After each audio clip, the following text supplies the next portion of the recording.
Сәлеметсіздер ма? Қалдарыңыз қалай? Қалдарыңыз қалай?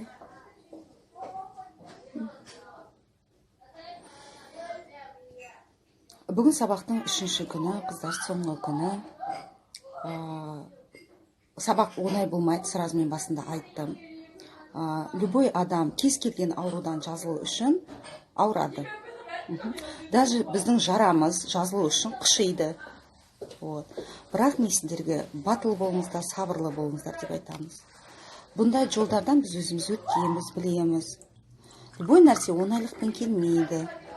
Сізге дұрыс жол көрсететін, жаңағыдай мақсаттарына жететін кезде, қандай да бір қиындық туындап отырған кезде, сіз жалғыз емессіз, сіздерге қолдау береміз, көмектесеміз. Сондықтан осындай кезде бар соңғы энергияңызды, күшіңізді салып жұмсау қалды. Соңғы сабағымыз біздің үй тапсырмалында қиын болмайды. Давайте талқылайық, біздің әйел бақытты болу үшін қандай болу керек дейдік, да? Мен даусым жақсы естіліп тұр ма, қыздар? Жақсы, Женскі, сәлеметсіз бе, рахмет. Сіздерді көргеніме өте қуаныштымын. Алла қаласа, мүмкін бәріміз жиналамыз. Бұйырса дейін. Жиналамыз. Менің даусым жақсы естіліп тұр ма? Олай болса, егер бүгінгі сабағымызды бастайтын болсақ, барлықтарыңызды 1 деген санын басыңыздар.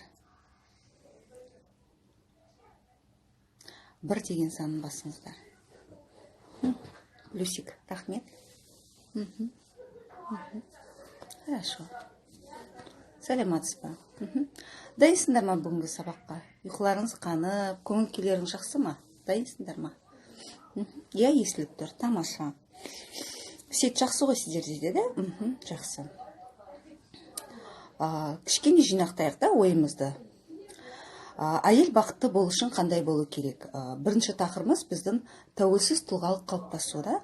Бұл жерде біз тәуелділіктің белгісі қандай, тәуелді болмаудың жолдары қандай, өзіміз тәуелді екенімізді түсіндік, және балаларымызды солай тәрбиелеп жатқанымызды түсіндік. Және ондай жасамау үшін біз ешкімге талаптар қоймай, өз ойымызды ашық айтып, жеткізіп, үйрену керектігімізді түсініп жатырмыз. Егер өз ойымызды біз ашық айта алмайтын болсақ, оны баламызға өз ойынды ашып айт деп сұраудың өзі бекерді. Бала бізге қарап өседі. Балаң сенімді болсын десеңіз, өзіміз сенімді болуымыз керекпіз. Көп ата-аналар бар, мысалға былай қарағанда айтады да, өз ойынды ашық айт, балам өзіне сенімді бол деп айтады. Ол енді ананың тілеуі ғой, баласының жақсы тілеуі. Бірақ анасының өзі сенімсіз, өз ойын ашық айта алмайды. Сондықтан көп ата-аналарды көремін ғой мынандай. Лидерлік белсенділіктер бар, күшті өзіне сенімді, бірақ балалар да сондай болып келеді. Мектепте староста болады, сонда лидерлік қабілеттері күшті болады, балалар активно жүреді әрқашан. Өз ойын ортаға еркін айтып, оны үйретпейді. Олар ата-анадан көргенді балалар жаңа не істейді, копировать етеді, көшіреді.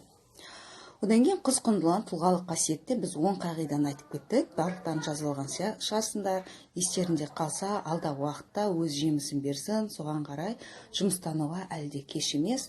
Біз қанша дегенмен әйел адам болғанымыз, ана болғанымызбен біз қызбыз, баламыз да, біздің бойымызда балалық қасиеттер бар. Бала дегеннен мен қыз деп айтқым келеді, потому что бәріміз 3 жастағы көйлек киген, топырақпен ойнаған қыз болдық. Осындай қыздың бойымызда қасиеттеріміз бар. Өзімізді сыйлау, бағалау, өзіміздің жеке шекарамызды сақтау деген сияқты, өзімізді ешкімге ренжітпеу деген сияқты. Осындай өзімізді өзіміз сыйлап білсек, айналамызда адамдар бізді көп сыйлай бастайды. Біреулер өздерін сыйлауды біреуден күтеді екен. Сен маған жылы сөйлемедің, сен мені құрметтемедің, кеше барғанда сен маған төрге орын отырғыздырмадың деген сияқты. Сіздерге қандай құрмет ұнайды, ешкім білмейді. Әркім өзінің ойлаған құрметімен. Біреулерге мысалға мақтаулар маңызды емес, біреулерге мақтау өте маңызды. Сондықтан оны күтіп отыру үшін сіз өздеріңіз айтуыңыз керексіз, маған сондай керек деп. Өздеріңіз үйретесіңдер. Егер күйеулеріңіз сізге қандай қарым-қатынас жасаған ұнайтын болса, міндетті түрде соны жасау керек. Мысалға түсіндіріп айтайын. мысалға мен күйеуіміздің екеуміздің біздің қарым қатынасымызда біз бірімізге сіз деп сөйлейміз да. Әуел бастан біз біріміз сіз деп сөйлегесін, ол маған дауыс айқайлай алмайды, ұрса алмайды. Сосын телефон қоңырау соққан кезде бір шаруамен бірдеме соғады ғой, енді анау қайда, бәленше қайда деген сияқты. Сол кезде мен телефонның ар жағынан қайырлы күн, жаңағыдай не сәлем деп амандасып тұрамын. Сол кезде ол сөзін бұрып қалады, тұрып қалады, ол да сосын сасқаннан сәлем деп айтып қалады. Сөйтіп жалғаса бергендіктен бірнеше жылдардан кейін өзі қазір телефон көтерген кезде бас салып, анау қайда, мынау қайда деп айтпайды. Сәлем, қалың жақсы ма? Қазір қайдасың деген сияқты. Мен сенен бірдеме сұрайын деп едім деген сияқты. Уже маған қандай сый құрмет керек, мен уже оны көрсеттім. Мен одан талап еткен жоқ, мен оған көрсеттім, қандай маған жасау керек. Сондықтан өзім бірінші шаг жасадым. Мен кіммін, маған қандай қарым-қатынас жасау керек. Мен оны сөзбен айтқан жоқпын. Мен оны іс арқылы көрсеттім. Сол сияқты. Егер жаңағыда қыз балалар свиданияға барасыздар, бір жерге барып жаңағыда жігіт свиданияға шақырады қыз балаларды, қыздарға айтып отырғанда. Сол кезде сіздің жігітіңіз жүгіріп барып столға, кафеге барып отыра салған, сізде отыра салмай, маған орындығымды қойып бересің ба деп бір сұраңыздар. Сол орындығын қойып бергеннен кейін, мен мына қолымдағы сумканы іле саласың ба? Прям қыздар көрдіңіздер ме? Бұл талап емес, өтініш та. Жаңағыдай көбісінде мынандай не болады да, адамның бойында өркөкіректік болады. Орысша айтқанда амбиция, гордость дейді. Оның ешқандай чрезмерный амбиция ол керек емес, өте зиян нәрсе. Сұрай біліңіздер, сұрау білудің өзі, ол сіздің өзіңіздің бағалауыңызды көтере білудің белгісі. Одан кейін отбасында әйел қателігі туралы Биязы Макашина айтты. Барлықтарын 12 перечинді жазып алдыңдар. Және үй тапсырмасын тексердім. Қыздар соған қатысты жұмыс жасап жатырсыңдар. Сразу бәрі болмайды, бірақ жаймендеп осыны жалғастыра беріңіздер. Әйелдің рухани байлығы туралы түсіндіңіздер. Енді не істеу керектігін тек қана сол қарым-қатынаста жұмыс жасаймыз. Енді бүгін өздеріңіздің үй тапсырмаңызда параларыңызды таптыңыздар ма, қыздар? Бүгін күнге параларыңыз бар ма? Параларыңызда. Қыздар, мен түсінем, кейбірлердің параларыңыз деген шығып кетті, босамай қалды. Ешқандай ренжімеңіздер, қыздар. Олар әлі психологиялық өсуге әлі дайын емес. Сондықтан сіздер мықтысыңдар да. Шығып кеткен адамдар, параларын жоғалтып алғандар, сол қалғандардың ішінен пара тауып алуға тырысыңыздар, жұп тауып алуға. Егер тіпті ешқандай жұп болмай жатса, онда обязательно WhatsApp-қа жазып жіберіңіздер. Үй тапсырмасына қиын болды ма, қыздар? Үй тапсырмасы, осы аптада берілген үй тапсырмасы, қыздар, қиын болды ма? Өз ойларыңызды айтыңдаршы. Осы аптада жасаған үй тапсырмасы қиын болды ма? Бар деп жатыр. Аха, үй тапсырмасы.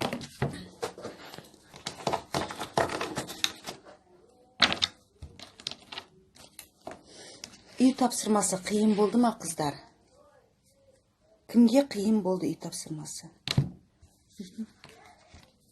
Давайте сөйлесейік, бір-бірімізді тыңдайық. Сабақ басталмас бұрын. Үй тапсырмасы қиын болды ма? Үй тапсырмасынан қыздар не түсіндіңіздер? Қысқа. Өз ойларын жинақтап. Тыңдаймын мен мына жерде қыздарымыздың. Неге бүгін 8 қыз бізде?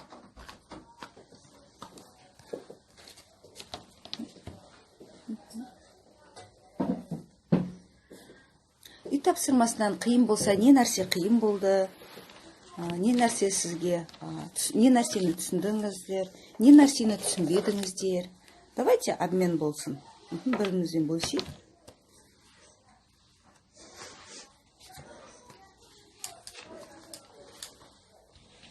Қыздар, мен сіздерді күтіп жатырмын.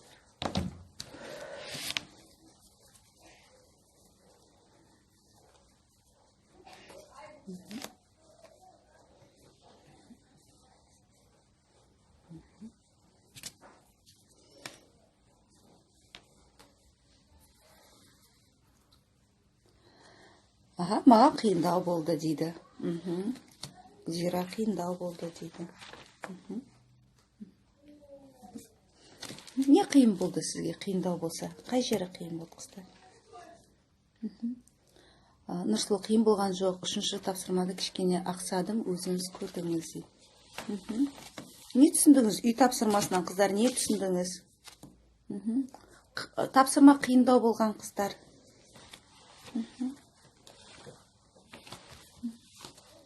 Тапсырма қиындау. Үшінші сұрақ дейді.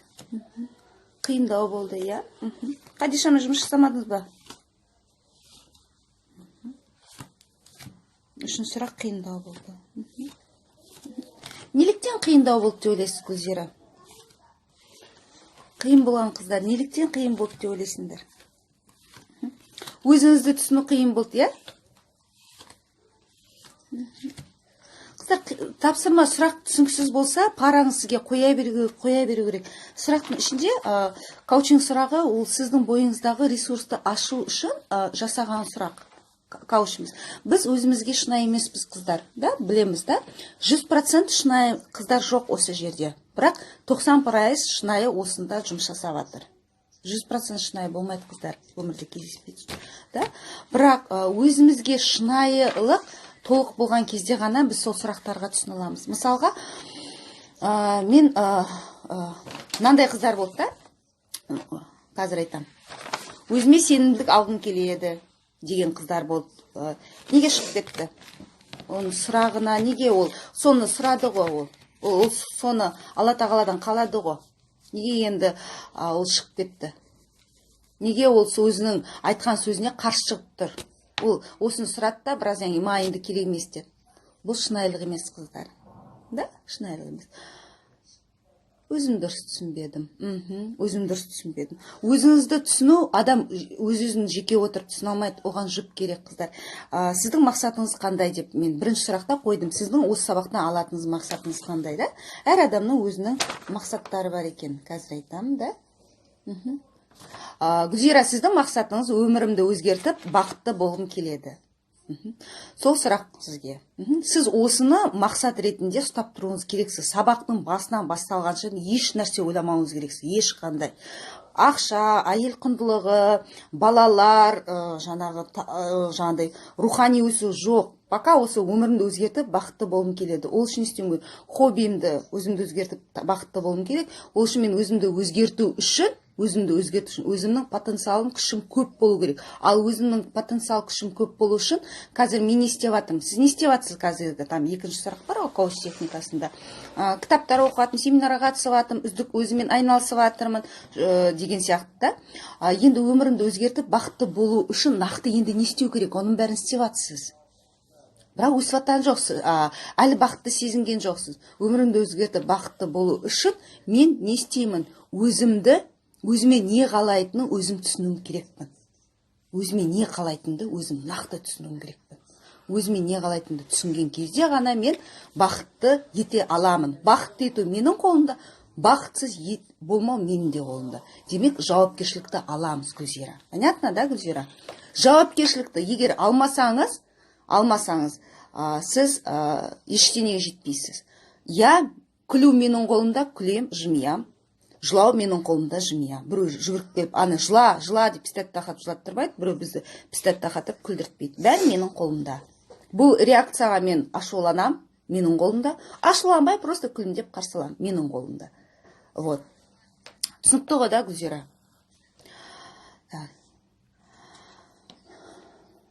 Так.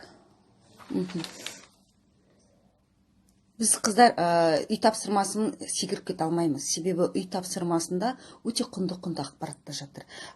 Лекция теория болып қалмау үшін сіздің өміріңізде мән болсын, өзгеріс болсын, өздеріңіз ашылсын, кәдімгі жаңа бақыттарды сезініп көріну үшін үй тапсырмасы жасайсыз. Үй тапсырмасын жасау, қолымызға қағаз аламыз, жұбымызға звондаймыз, жауапкершілік сезініп жатырмыз, менің қолымда, осыны жету менің қолымда. Да? Оны Бязы Макашина, Айгүл Жанабаевна мен істеп береді емес, сол алған білімдерді мен ары қарай жетілдіруім керекпін. Өздеріңіз қолдарыңызда. Айттық қой, ешкімге міндетті емес. Так, қиын болған жоқ, өзімнің соңғы кезде босансып, шаруаны кейінге қалдырғанымды түсіндім. Жұмыстарды жоспарлы уақытылы орындауым керек. Жақсы, сіз жақсы болдыңыз ба, Светлана? Алдында бір шаршап ауру жүреміз ғой. Молодец, Гүлзира. Жауапкершілікті арттырам.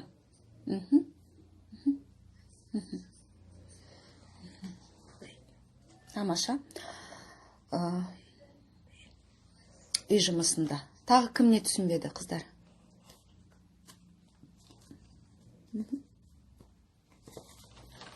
үй жұмысында түсінбей қалған қыздар бар ма, қиындық туған? Давайте мен осы жерде жасап жатырмын, барлықтарыңызбен көмектесіп жүремін.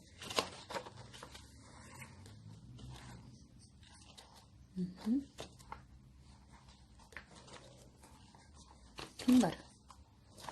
Болды ма? Ешқандай бәрі түсінікті ғой енді, иә?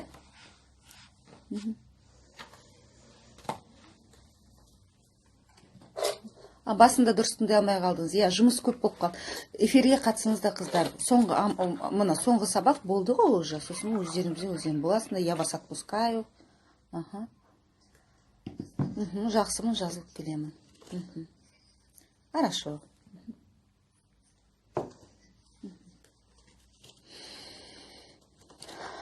Үй тапсырмасы енді барлықтарына түсінікті болса, онда қыздар 2 деген санды баса қойыңыздар. Мен біліп отырайын. Барлықтарына қарап отырмын, 10 адам.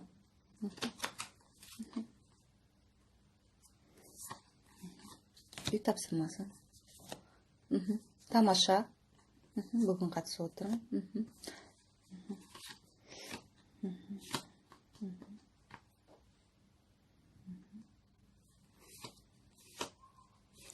Үй тапсырмасына қызықта біздер деген қарым-қатынасын жақсартып, өзімізге күшті, сенімді, нәзік әйел болу үшін өзімізді өсіруіміз керекпіз, да? Өзімізбен айналысу керекпіз. Ешкімге тимейді екенбіз, не күйеуге, не балаға ешкімге тимейді екенбіз. Ешкімге тимейді екенбіз. Ешкімге тимейміз, бәрі өзіміздің қолымызда екен. Қыздар, мынандай үй тапсырмасын берем, қыздар, қазір. Көңіл күйлеріңізді жазып жіберіңіздер, қандай көңіл күйлеріңіз кап қазір. Ешкім шаршап отырған жоқ қой, да?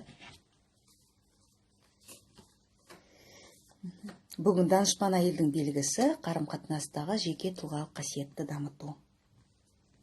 Қарым-қатынастағы жеке тұлғалық қатынасты дамыту.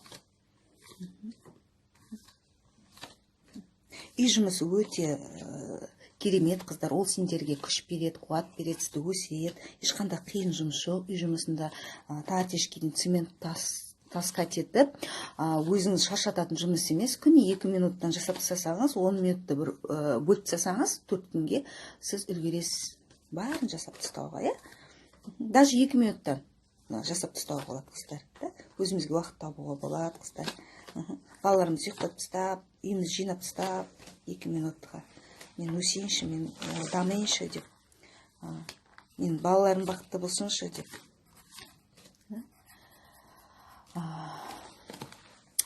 Тамаша, қыздар. Бүгін мен сендерге қазір мынандай тапсырма беремін сіздерге. Можете написать туда, в этот комментарийға астына, қазір мен айтатын нәрсем, да? Сендер осы күнге дейін күйеулеріңіздің армандарын сұрадыңыздар ма? Осы күнге дейін күйеулеріңіздің армандарын сұрадыңыздар ма? Қыздар, кім білет күйеулерінің армандарын?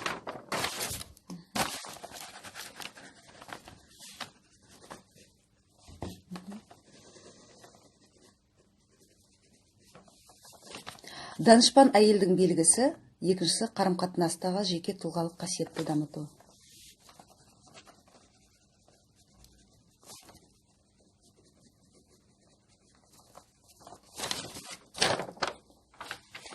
Жазасыз ба? Не жазайын бе мен? Астына да. Хорошо. Так, жоқ дейді. Жоқ сұраған жоқ, мен тек бір рет сұрадым. Кім білет, менің күйеуімнің армандары қандай? Менің күйеуімнің армандары қандай? Жоқ сұраған жоқ, мен тек бір-ақ рет сұрадым дейді. Кім білет, қыздар? Ол таза, өзі салған әдемі үлкен үйді армандайды. Сұрадым дейді. Хорошо. Бір адам білет, е? Кім білет, кім білмейді? Кім білет, кім білмейді?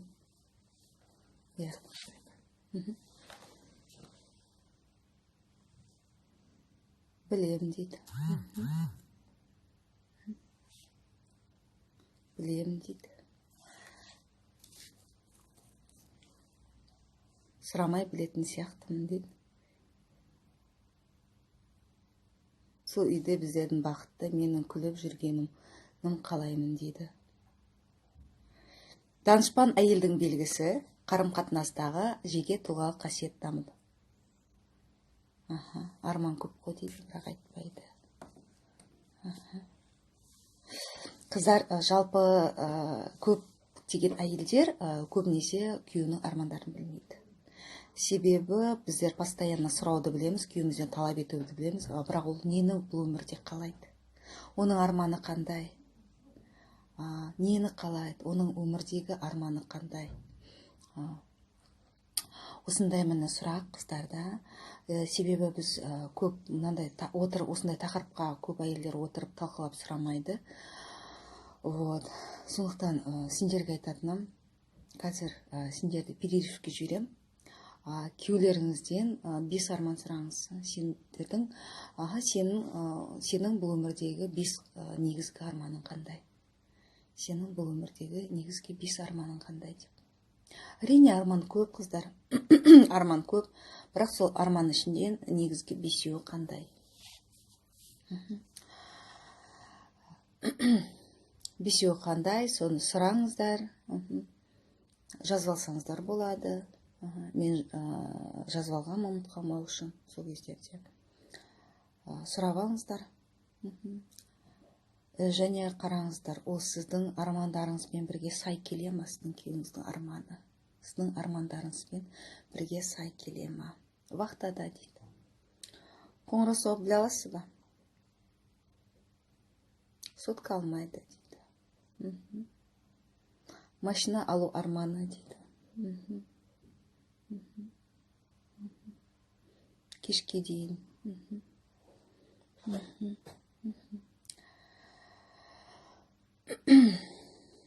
Кешке дейін. Үй жұмысына береміз мұнда. Біреулердің күйеуі вахта дейді, бірақ қалғандар үйінде ғой.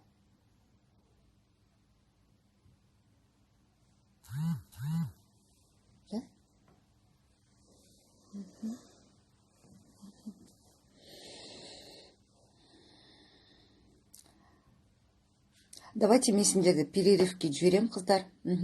Жұптарымызбен бірге звондайсыңдар, хабарласыңдар. Осы 2 сабаққа дейін, бүгінгі күнге дейін 9-нан бастап сабақ басталғанша дейін не нәрсе түсіндіңіздер, не нәрсе бір қиын болды, не нәрсені жасадыңыздар, не нәрсені жасамадыңыздар, бір-бірлеріңізбен бірге обмен информация сөйлесіп шығыңдар бір-біріңізбен. Біреуіңіз айтып тыңдап, екіншісі айтып тыңдап.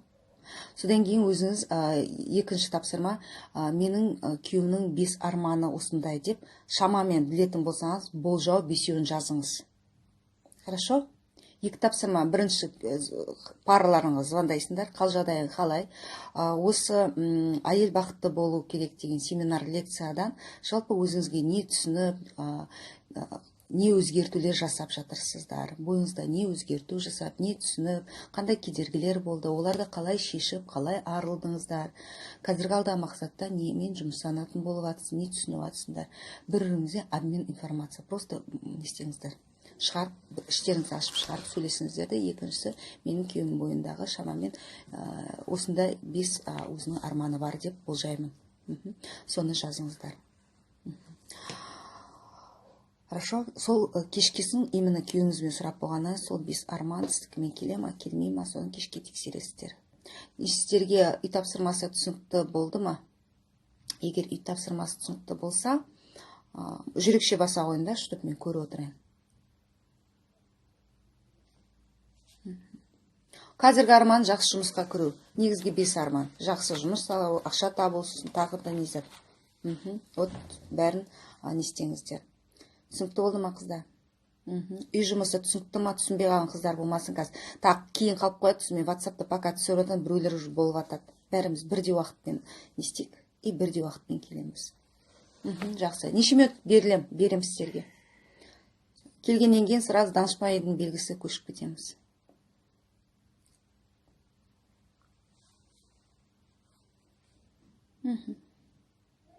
Неше минут берем, қыздар? 5 минут жарай ма? Сет болмай тұр дейді. Қыздар, неше минут берейін? 10 минут. Бір-біріне сөйледі. Естімейді дейді. Естімей қалдым дейді. Неше минут берейін? 10 минут? Неше минут?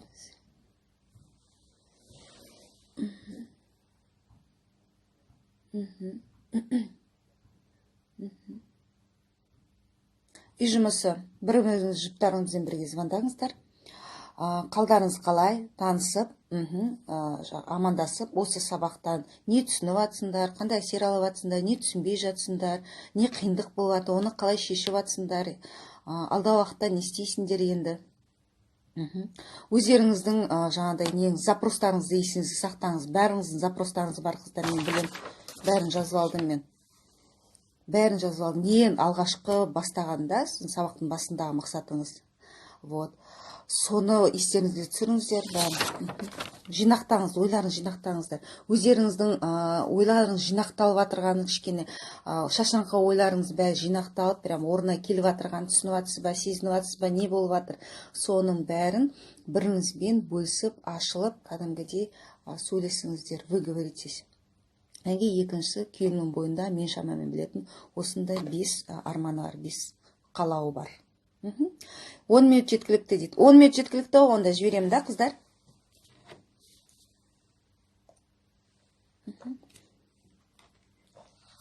Он минут.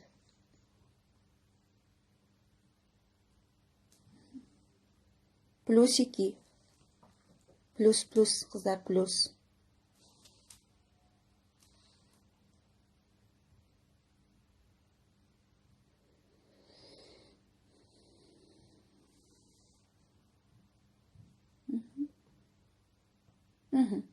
Жақсы, қыздар, 10 минуттан кейін келеміз қазір. Ровно 10 минуттан келеміз.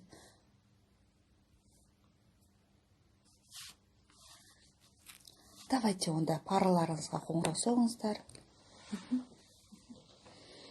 Іштеріңізді босатыңыздар, шығарыңыздар. Түсінгендеріңізді қайталаңыздар, естеріңізге түсіріңдер. 10 минуттан кейін сіздерді осында күтемін. Мен эфир уақытша түсіндірем.